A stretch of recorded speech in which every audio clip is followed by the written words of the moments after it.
दोस्तों, बचपन में हमने विक्रम और बेताल की कई सारी कहानियां सुनी है और यह कहानियां बेताल पच्चीसी के नाम से जानी जाती है।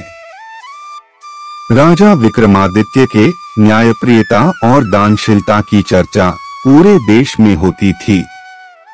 हर कहानी में विक्रमादित्य के न्याय शक्ति का परिचय होता है और उन कहानियों से अच्छी सीख भी मिलती है।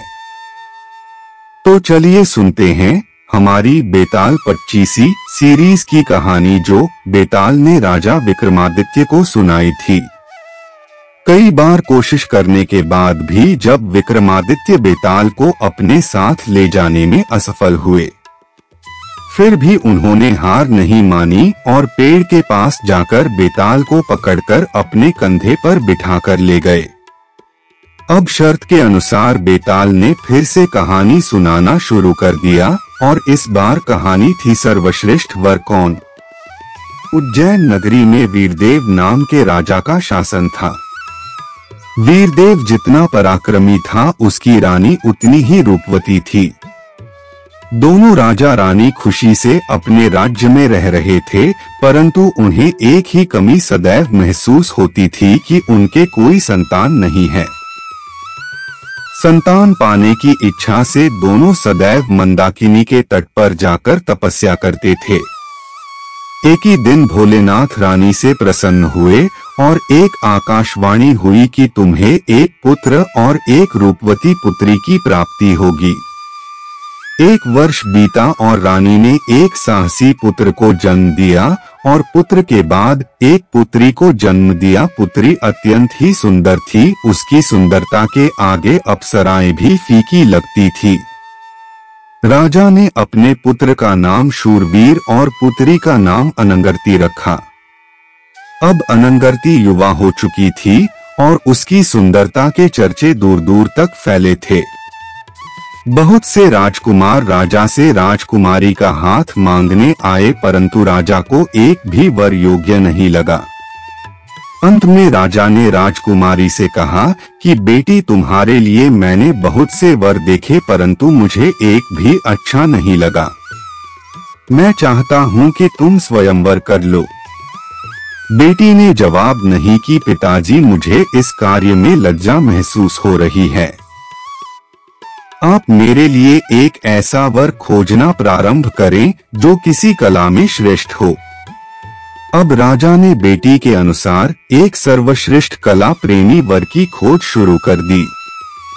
राजा ने इस बात का ऐलान कर दिया कि उसे किसी कला प्रेमी पुरुष की आवश्यकता है। ये सुनकर एक दिन राज्य में 4 कला प्रेमी पुरुष राजा के पास आए। राजा ने उन्हें अपनी कला का वर्णन करने को कहा। पहले पुरुष ने कहा, राजन, मैं पंचप्तिक नाम का शूद्र कुल में जन्मा हुआ हूँ। मैं प्रतिदिन 5 जोड़े कपड़ों के तैयार करता हूँ जो बहुत सुंदर होते हैं। पहला जोड़ा देवी के आगे चढ़ाता हूँ, दूसरा ब्राह्मण को दान करता हूँ, तीसरा मैं स्वयं पहनता हूँ, चौथा जोड़ा मैं बाजार में जाकर बेच आता हूँ जिससे मेरा जीवन निर्वाह चल सके, और 5वां जोड़ा मैं राजकुमारी को भेंट करूँगा। कृपया आप अपनी पुत्री का हाथ मुझे सौंप देवें। दूसरा पुरुष कहता है कि राजा जी, मैं एक वैश्य पुरुष हूँ और कई भाषाओं का ज्ञाता हूँ। कई सारे पशु पक्षियों की आवाज निकाल सकता हूँ। आप राजकुमारी का विवाह मुझसे करा देवे, मैं सदैव उसका मनोरंजन करता रहूंगा। तीसरा कहता है कि महाराजा, मैं जीवत्त हूँ और मेरे अंदर मरे हुए जीवों में प्राण डालने की कला है। राजकुमारी का विवाह मुझसे करवाए, क्योंकि ऐसी कला पूरे संसार में किसी के पास नहीं है।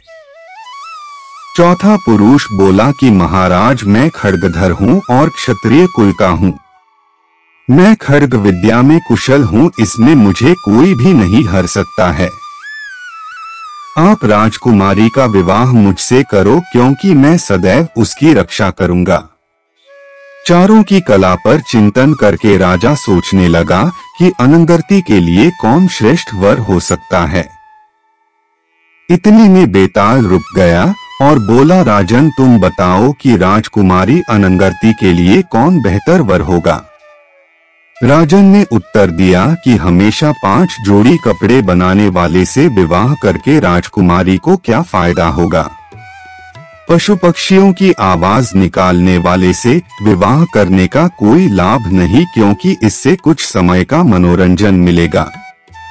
जो पुरुष मरे हुए प्राणियों में जान डालना जानता है, उससे शादी करने का भी कोई लाभ नहीं होगा, क्योंकि एक दिन सबको मरना ही है और अमर होकर कोई भी खुश नहीं हुआ। शेष बचा क्षत्रिय पुरुष, तो वह खड्ग विद्या में कुशल है, जो राजकुमारी की सदैव रक्षा कर सकता है। उसका विवाह राजकुमारी से होना चाहिए। चौथा राजकुमार ही अनंगर्ती के लिए सर्वश्रेष्ठ है।